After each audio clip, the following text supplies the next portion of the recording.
Hey, good morning. This is Ryan from Justifier Just Do It Coaching, and went for my run this morning. Had a pretty good run, 5 miles today. It is Good Friday, so happy Good Friday to everybody who's out there religious and celebrating Good Friday. Um, let's run through what's going to go on with this. I'm going to do a video series of at least one a week of my runs and the progress throughout the run. And typically, probably on the long run, I may document more, I may document less. I don't know. Here's the thing: I'm an accountability coach, right?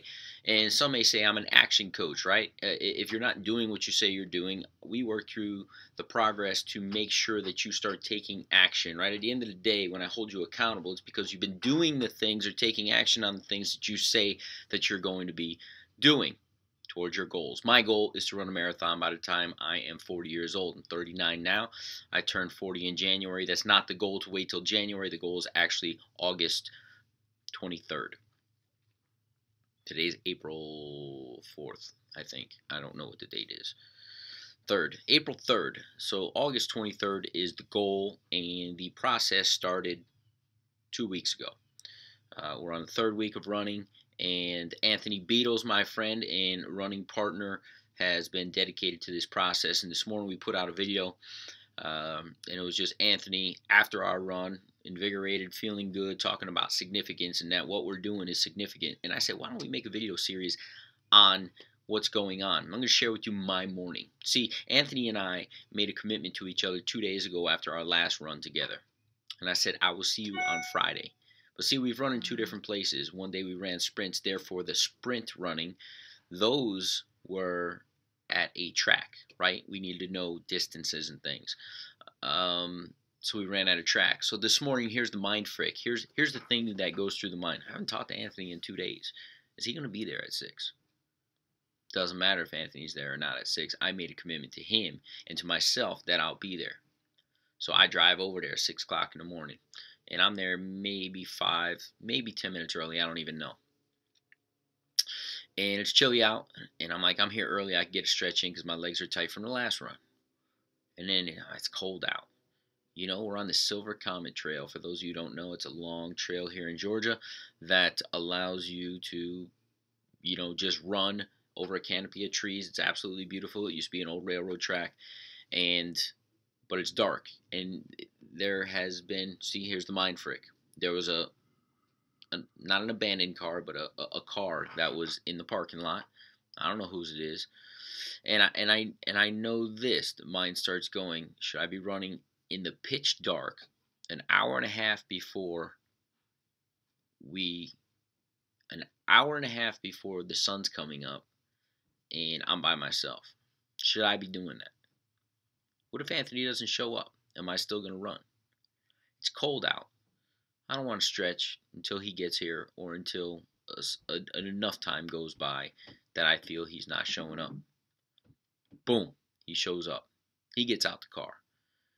And immediately the blood starts pumping. It's like, yeah, he's here. We're doing this.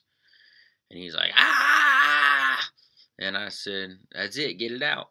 And he's like, it's early. And I'm like, it's early, but that's the hardest part. We're here. Hardest part is getting started. We showed up. 80% of anything is showing up. The other 20% is how you show up. And we showed up. We banged out our 5 miles, a little over 42 minutes. A little over 8.5-minute miles. For the first time out on a longer run, that's pretty good. We'll be fine. We'll improve. We'll get better. But at the end of it, he and I talk to each other about what's going on throughout our run in our lives. We motivate each other. We talk about stories of clients and things that are coming up and how we deal with them. I give him a little coaching. He gives me a little coaching.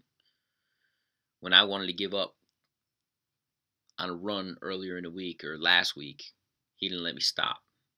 Today, I said, let's get back to the cars because that was the 5-mile mark. He didn't realize it.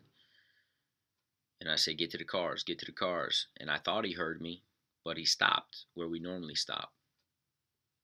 And I looked back and I said, we're not done. I didn't say this to him, but he said it to me last time. We're 3 feet from gold. You're going to stop 3 feet from gold. And for those of you that don't know that, go look that book up. It's called 3 Feet from Gold from, I can't remember her name. But if you look up 3 Feet from Gold, you'll find an amazing, amazing book. So you don't stop 3 feet from your goal. You keep going. As a matter of fact, you go through it. So we're going to document a little bit here this process, because many times people will say, well, how'd you do that? How did you run 26.2 miles? And I'm going to do the math today, and I'll share it with you on the next video. I believe it's somewhere very close to 500 miles of training in order to do 26.2 miles, which is what a marathon is for those of you who don't know. But it's over a 20-week process that you build your mind right and your body right. The body just follows the mind. And that's what we're doing, is we're training the body to follow the mind. And the mindset is, on August 23rd, I'm running a marathon. Whatever it takes between now and then to get that accomplished is what I'll do. Too many times people want to cut the ribbon, but they don't want to dig the ditch. Meaning, they want to run a marathon, but they don't want to run the 500 miles it's going to take in order to train your body and your mind that consistency in order to get it done. So I'm going to show you through my process of running this marathon, share with Anthony, and he'll share his videos, what his mind's doing to him and how it's trying to take him out, but how we're going to overcome those things to accomplish our goal. So I hope you enjoy the journey. I hope you enjoy the blood, sweat, and tears. A lot of them will be straight out in the field. Our discussions, how we felt coming right after the run. But I think this is the beginning of a really cool journey. And I'm going to put it up here on my coaching video, because there's a lot of lessons that come up in the running. There's a lot of lessons that come up in doing things that your mind thinks you can't do, but you push forward and make it happen anyway. So this is Ryan from Justifier Just Do It. Hope you stay tuned in to the marathon training. We got 17 and a half weeks to go. Talk to you soon.